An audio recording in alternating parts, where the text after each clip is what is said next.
Hi, I'm Brent Stafford, and this is RegWatch by RegulatorWatch.com. For many years, the primary goal of tobacco control policy was to achieve what public health called the tobacco endgame. In pursuit of this objective, tobacco control pushed punitive policies designed to punish tobacco users in a relentless effort to reduce consumer demand. In the end, tobacco consumers embraced their own solution with nicotine vaping products, and it worked. In most Western countries, smoking rates have plunged, and as we learned recently in the United States, teen vaping rates are in sharp decline as well. So, is it a job well done for tobacco control? Joining us today to help answer this question is Clive Bates, tobacco control policy expert and former director of Action on Smoking and Health UK. Clive, thanks for coming back on the show. Thanks very much, Brent. It's great to be back. Clive, I have a notion, maybe it's a dream, that somewhere out there tobacco controllers are high-fiving each other, celebrating a job well done. Could that be the case? I don't think that is what they're doing. It's a control and crisis industry, and without crisis there is no control, and without control there is no room for them. So it's a movement that has to have a problem. It has to have something to fight. It has to find harm. It has to have alarm. It has to be able to motivate politicians and political change. Otherwise, it just becomes something like coffee control, which isn't a thing. It's that no one's interested in that. No one would be interested in them if that's what it became. So what you see is a relentless pursuit of new forms of harm, new forms of bad actor, new forms of crisis, however trivial or misplaced these things are, because that's what actually sustains that business model. And so I don't think they're ever happy. And if they ever were happy, as in achieve their goals, they would be unhappy because there'd be no future for them. So let's walk through this a bit. There was the tobacco epidemic and the tobacco endgame. Then vaping exploded on the world and smoking rates plunged. So tobacco control turned to hyping the so-called teen vaping epidemic. But as we learned in early November, courtesy of the US FDA and the National Youth Tobacco Survey, youth vaping in the United States dropped another 4 percentage points from 2022 and now sits at 10%. Does this mean the teen vaping epidemic is over? Well, I mean, it was always, the teen vaping epidemic was always a bit of a media and campaigning construct anyway. Most of the kids who were doing this, they were doing it fairly infrequently. They were captured in the statistics, but they were mainly kids who were messing about at parties, blowing big clouds, and just being kids, just being teenagers, just being adolescents, experimenting with stuff. Okay. And I've always thought of this as the teen vaping epidemic breaks into two categories of teenagers. There's the kids for whom it's just messing about, and from a public health point of view, it's trivial, it's experimentation, it's transient, and it'll all be gone by the time they're in the mid-20s. Then there's the other kids who are using vaping more frequently, more regularly, more intensively, but they're the kids who would have otherwise have been smokers. So you've got two classes of kids, one for whom the public health impact is trivial, and then the other for whom the public health impact is beneficial. And somehow we've managed to make a moral crisis out of that. And that's because we haven't really understood at the heart of it what teenage risk behaviors are all about and what the inevitability is of young people trying these things. I mean, anyone who knows teenagers knows that they will try stuff. They just do. And trying to eradicate that teenage behavior has always been an impossible task. And if you tried to do it, you would need ridiculously excessive measures, which we have, some places have taken, and they would still fail anyway because there'd be an illicit market. Now, the moral panic, I think it's hard for some people to remember, only started 4 years ago with a 27.5% youth, vaping rate. It's dropped over 60% since then in just the 4 years.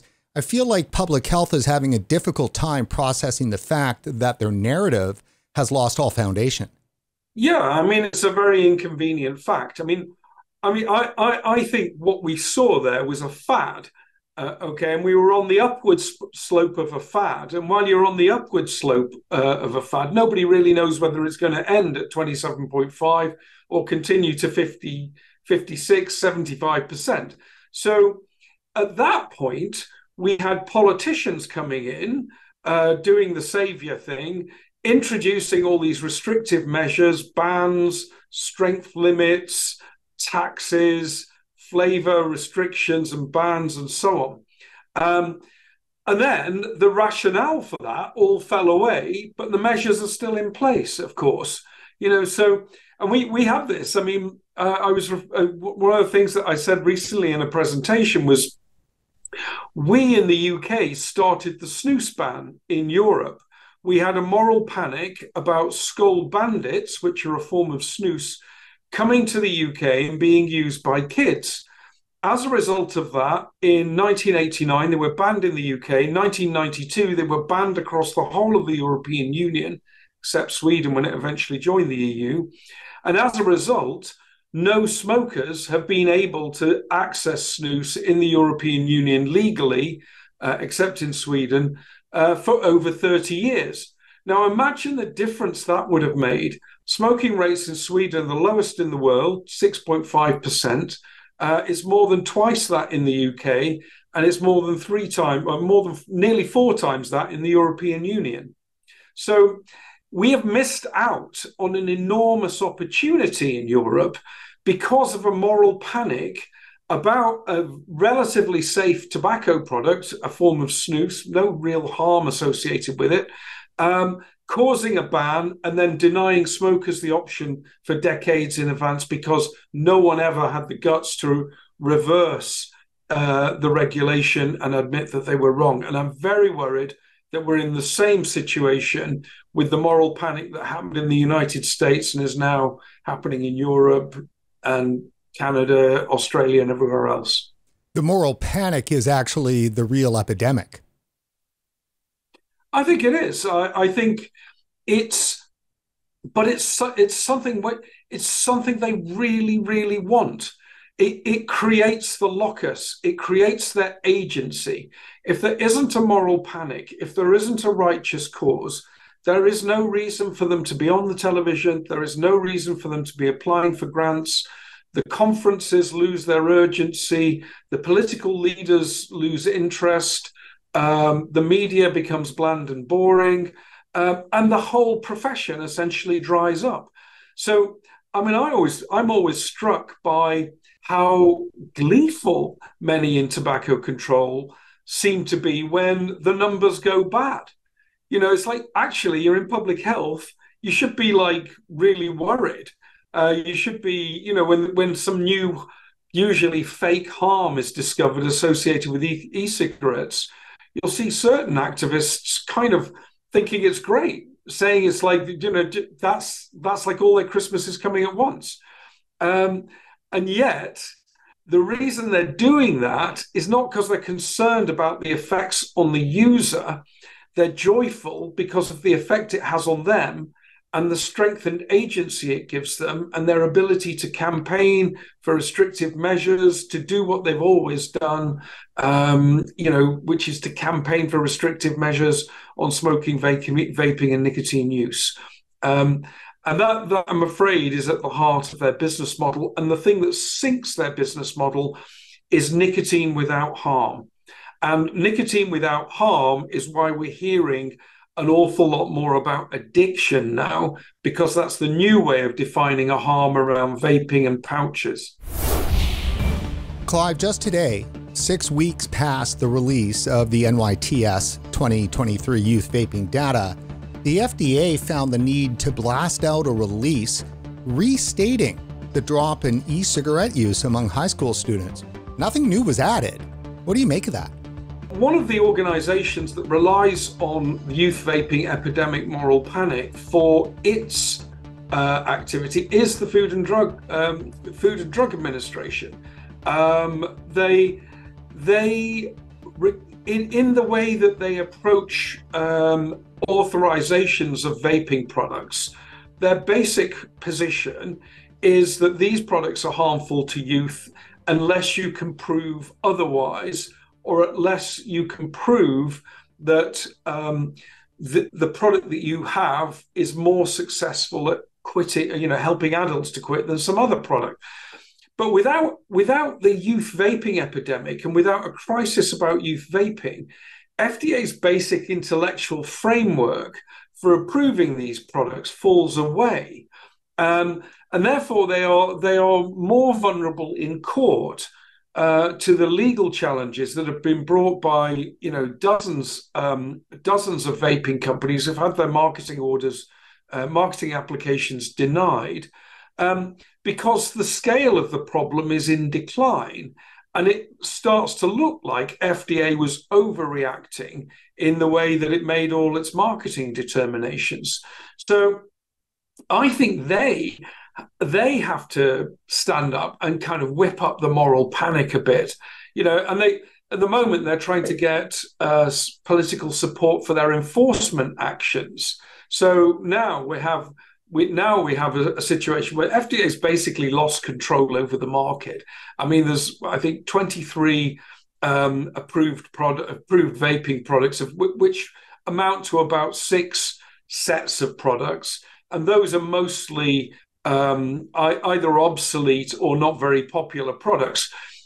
However, the vaping market continues, and therefore it's in some kind of grey legal hinterland in which it's not clear whether the products are legal or not. And then there's a mix-in of products that are pure black market. They've never been anywhere near the FDA. There's products that have applied but not yet had determination. There are products that have had a determination but challenging in court and so on.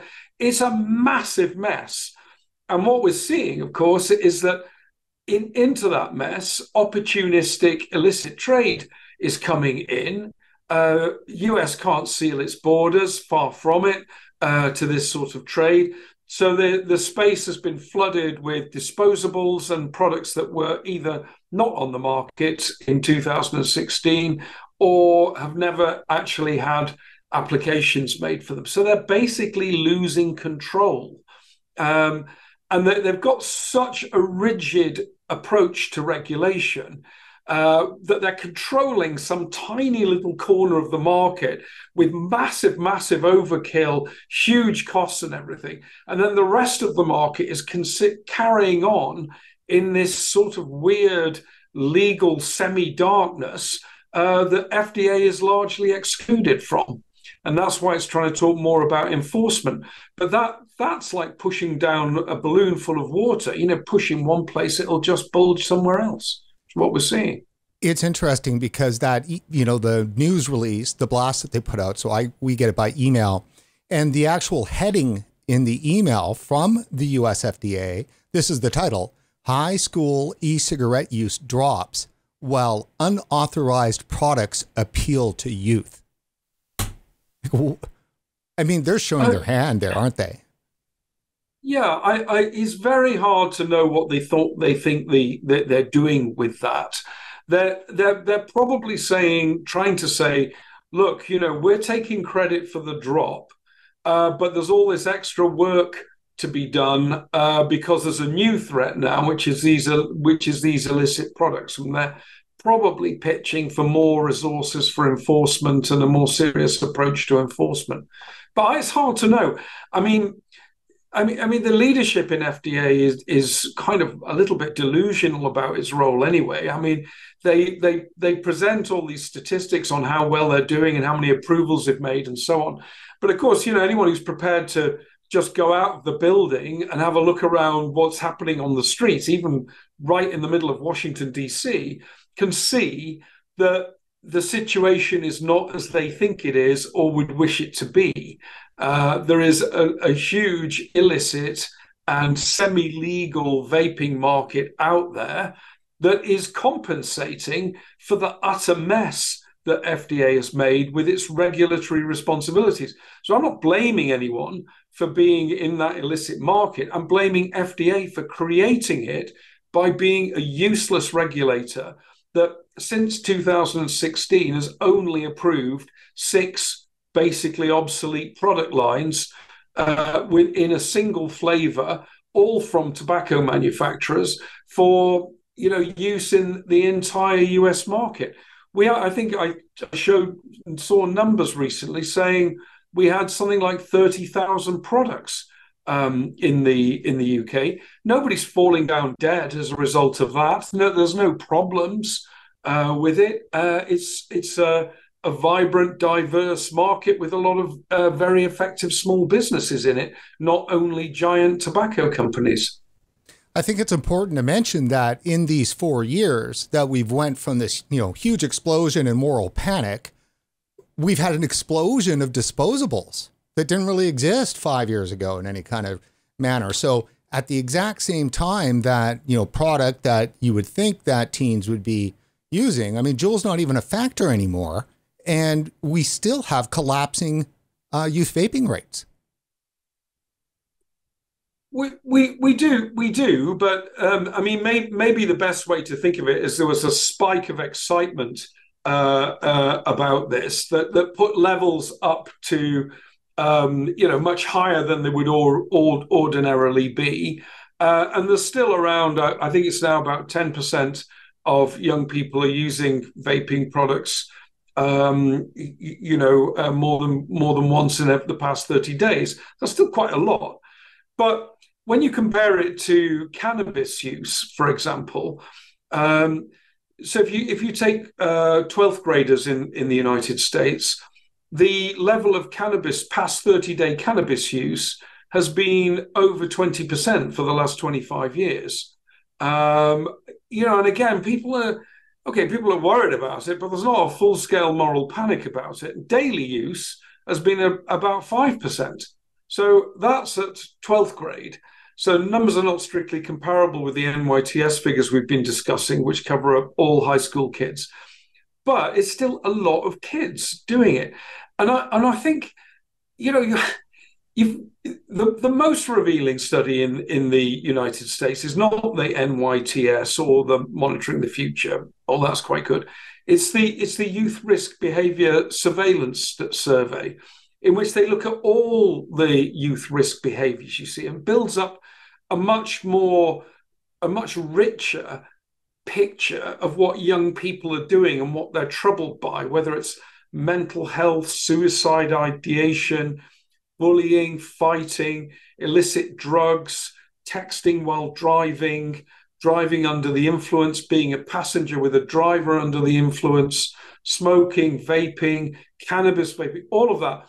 And I think that's the kind of picture that we need to understand of American youth and youth everywhere, and realize that these behaviors tend to be concentrated in a certain type of individual. They have individual characteristics, genetic, their household, their school performance, their sense of prospects and their future, and the environment in which they live. Are they in a poor community? What's their peer group like, and so on. And those are the troubled kids. They tend to be the troubled kids who they're the ones who are smoking, vaping seriously, taking illicit drugs, doing other risk behaviors. And we should have more of a caring attitude and focus towards them. And for them, vaping instead of smoking is an advance. It's an improvement. But you never see that category of people discussed by groups like Campaign for Tobacco-Free Kids or any of the Bloomberg-funded groups, because they kind of pollute the narrative. They're the bad kids. And what they want is to get political capital from worrying parents of middle-class families about their kids. So we tend to see very, nicely polished young people in the Campaign for Tobacco-Free ads, not the kids who are, gang affiliated, dropping out of school, poor work prospects, other substance use problems, but they are the public health problem. And for them, vaping is harm reduction just as much as it is for somebody who's in their 20s, 30s, 40s, or 70s. Yeah, it's curious. They may deploy in those marketing campaigns diversity of, say, skin color and gender, but rarely class.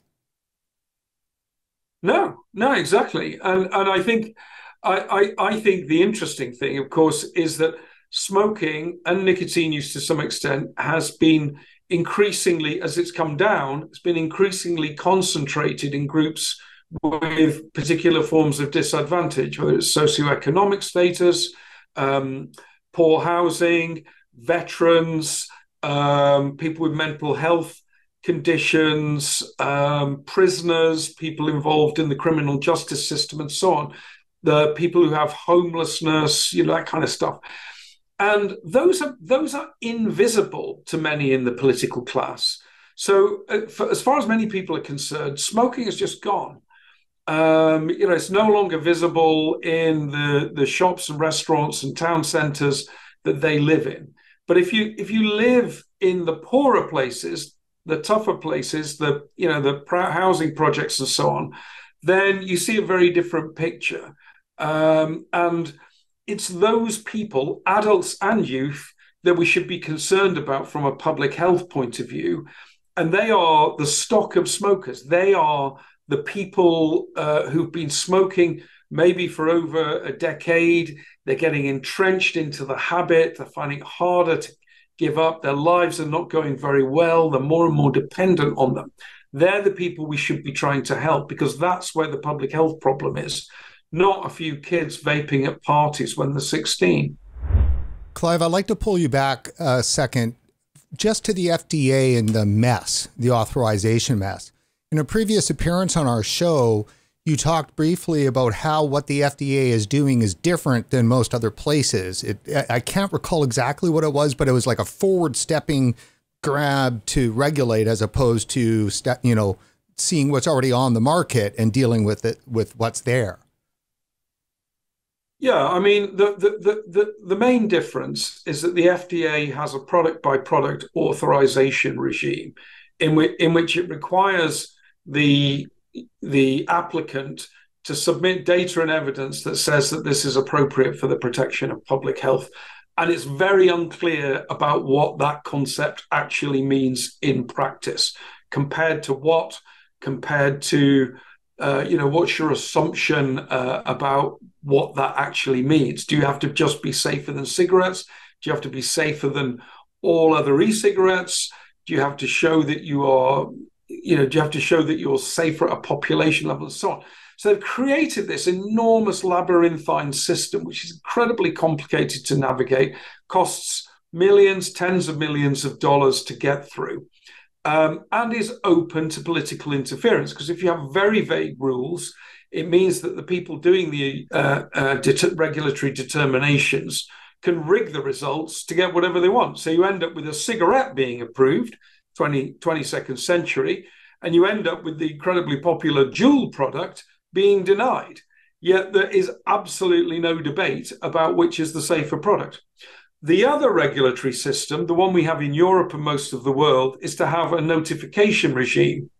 And that means that you can put your product on the market, providing you comply with a range of standards, and you notify the authorities that the product is on the market, fill in some data into a huge database, have that inspected, and then bang, you're on the market. So the barriers to entry in the rest of the world are very, very much lower. And there are, the results of that is that we don't have, just a handful of products that are lawful. There are thousands of products that are lawful. And most of them are pretty good. People buy them. If they don't buy them, then the companies go out of business, or the products are withdrawn. And, the consumer is king.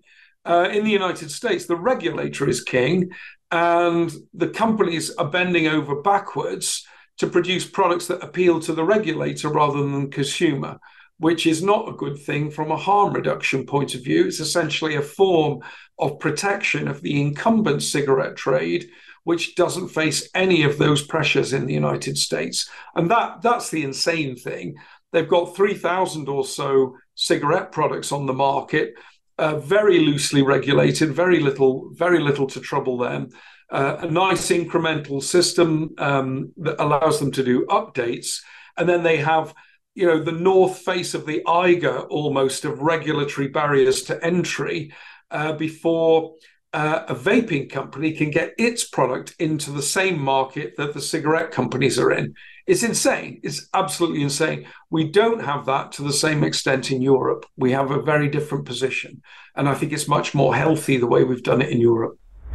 Clive, you made a presentation at the E-Cigarette Summit UK in London last month titled The End of What? It's poignant and, per usual, brilliant. You started it off with the slide, quote, the end of harm or nicotine. Walk us through that.